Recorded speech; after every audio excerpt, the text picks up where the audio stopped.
Na entrevista do dia com Maria Lídia Flanderli, a absolvição da chapa Dilma Temer pelo TSE.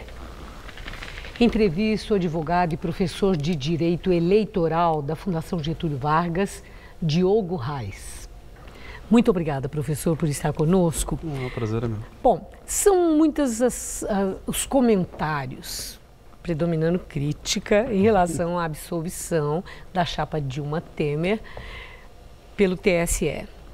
Eu quero começar por aí. No seu entender, o TSE, no TSE, prevaleceu um raciocínio jurídico ou político para chegar a essa decisão? Pois é, Maria Lídia, é um prazer estar aqui.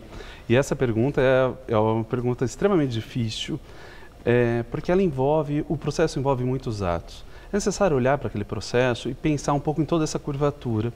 Eu queria aproveitar esse momento para tentar fazer isso, porque não acho que estamos num jogo só de sim ou não, se é político ou se é jurídico. Acho que temos um mar de opções entre uma coisa e outra. Até o placar de 4-3 mostra uma divisão no próprio tribunal. Se nós tivéssemos uma onda política invadindo, talvez fosse 7-0. Se fosse uma onda jurídica, talvez também 7-0, só que talvez em outro sentido. O que é importante dizer é que a política e o direito, muitas vezes, eles estão entrelaçados, imbricados. E na justiça eleitoral, o principal fator é ela trabalhar em prol da democracia. Isso, às vezes, significa em ter um perfil, e aí depende dos seus ministros, mais garantista, pensando no mandato como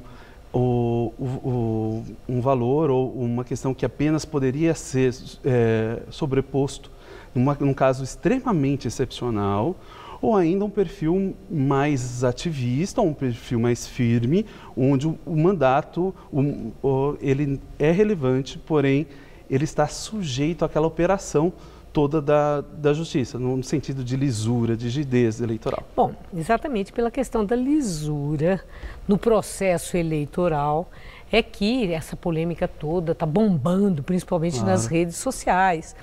E essa absolvição da chapa Dilma Temer pode ter firmado jurisprudência e de que nas próximas eleições vale tudo? Que ótimo! O TSE liberou geral a questão do Caixa 2 e da propina para políticos e partidos?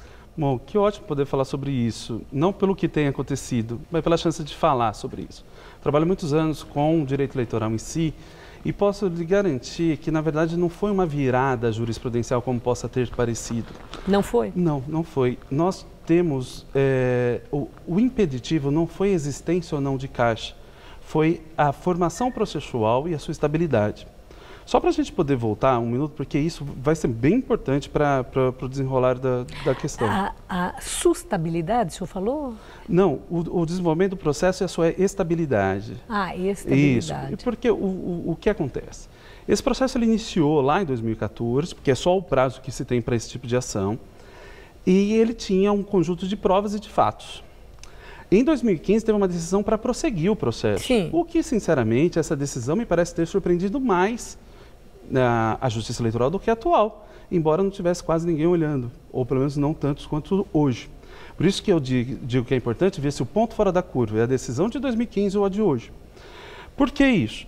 Porque, na ocasião, havia assim, um pouquíssimo material probatório e para poder provar tudo aquilo. Como é uma ação tão restrita, ela exige o material, porque ela tem um nome ingrato, Ação de Investigação Judicial Eleitoral. Entretanto, ela não é para investigar. Uma ação já é quando você já está investigado e tem as provas, você pode só ampliar um pouquinho as provas para deixar ela mais robusta. E o TSE resolveu prosseguir com esse processo lá em 2015. E depois, e agora, com o tempo, esse processo ele foi abastecido com novas provas e fatos. O que eu estou querendo dizer? Tecnicamente falando, é como se nós tivéssemos uma elasticidade do processo. O processo ele é determinado e delimitado pela moldura de ingresso. Ele começa... A moldura de ingresso é o quê? É a petição inicial? Exatamente. A petição inicial ela já traz uma moldura, assim que ingressa o processo, para não ultrapassar essa moldura. A ideia é que não ultrapasse essa moldura. Então, qualquer coisa que estivesse fora dessa moldura não deveria ser aceito, isso por uma regra de direito. Porque, afinal, tem vários atos de defesa. O julgamento é só o último. Tem vários outros atos. Esse processo, por exemplo, teve 208 atos. Né? Então, é um processo enorme. Difícil para a população entender, né? Claro, é muito difícil. Só entende o resultado final, né? Claro. Condenou ou absolveu? Por isso que eu sou tão grato de poder estar falando sobre esse tema contigo aqui e com todo mundo que vem acompanhando. A verdade é que a gente precisa de analisar mais de um processo na justiça eleitoral para entendê-la. Justiça eleitoral é quem faz a eleição, ela que envia as urnas, ela que paga os mesários, ela que faz a normatização, ela tem uma série de funções. Aí agora, com esse julgamento, ela me parece que está tendo uma precipitação de seu julgamento. Me parece, eu não quero questão de culpar alguém, mas que as expectativas não estavam afinadas com o que deveria se esperar. Agora, tem uma outra questão. Eu vi uma entrevista hoje do ministro Gilmar Mendes, em que ele disse que o TSE cumpriu seu papel com independência ao não se mostrar refém da Vox Populi, da pressão popular e também da mídia. O senhor subscreve essa declaração? Foi um grito de independência também do TSE, porque que havia muita pressão pelo resultado final de condenação, considerando as tais das provas, que são de fato muito consistentes e fartas, né? E o TSE mostrou essa indiferença e, por isso mesmo, independência à pressão popular e da mídia? Eu não sei o quanto isso é bom e quanto é possível medir só com esse julgamento. O que eu imagino é que o TSE, contrariando talvez a maioria das expectativas, mostrou não estar preocupado com esses olhares. Nós não tivemos nunca nenhum julgamento com tantos olhos sobre a justiça eleitoral. E foi um ponto jurídico que fez a distinção entre o sim e o não. Sim.